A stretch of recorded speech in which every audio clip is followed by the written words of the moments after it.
Before this dam existed, there was a valley, villages, farmland, a river that flooded when it wanted to, and ran dry when it did not. Then, in the 1960s, engineers decided to change that forever. What they built rises 147 meters above the ground and nearly as tall as a 45-story building and stretches over 3 kilometers from end to end.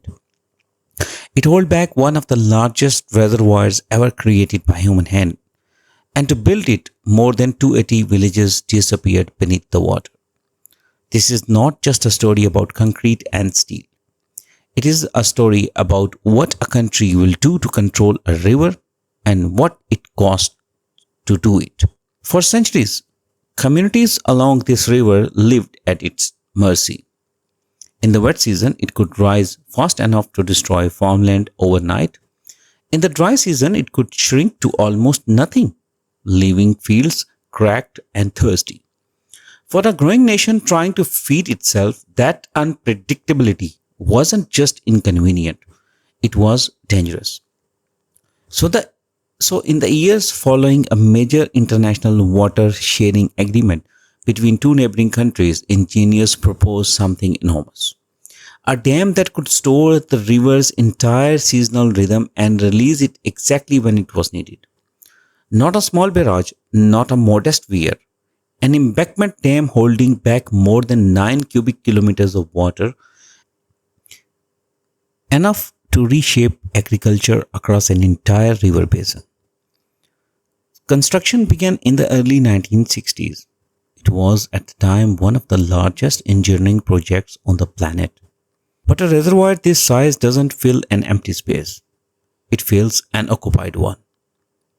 As construction moved forward, entire towns sat directly in the path of the rising water.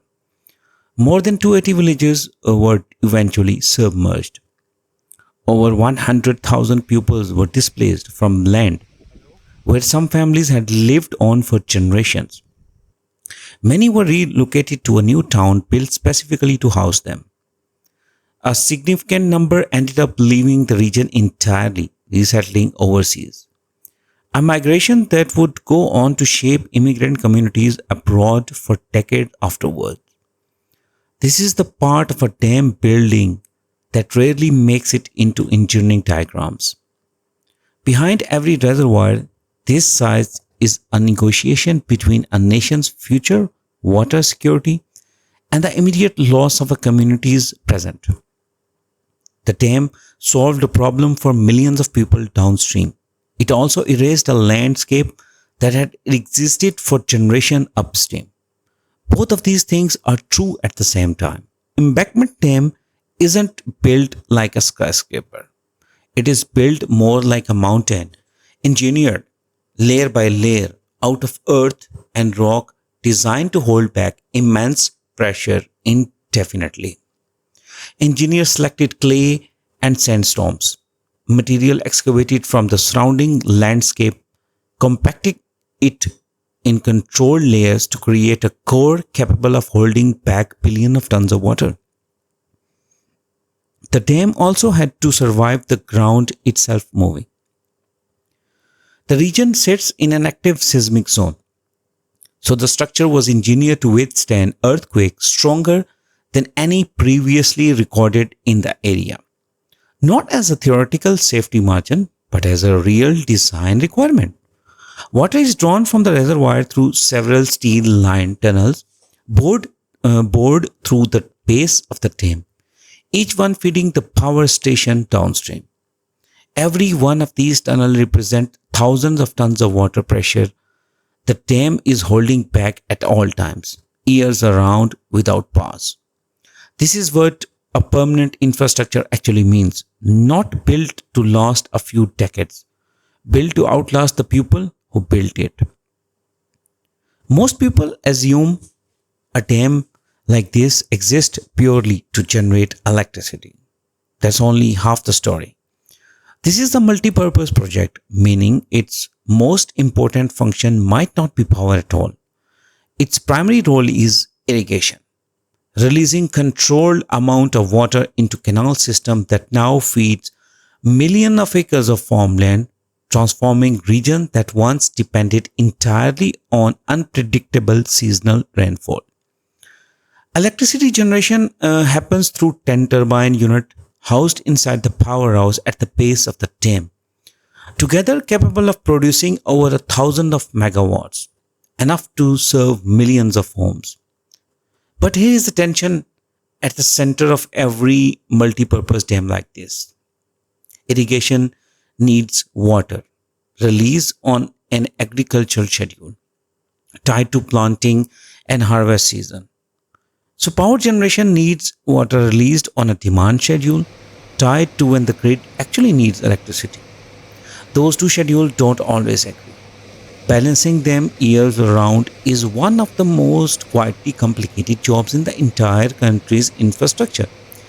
A constant negotiation between what farmer need this month and what the electrical grid needs tonight.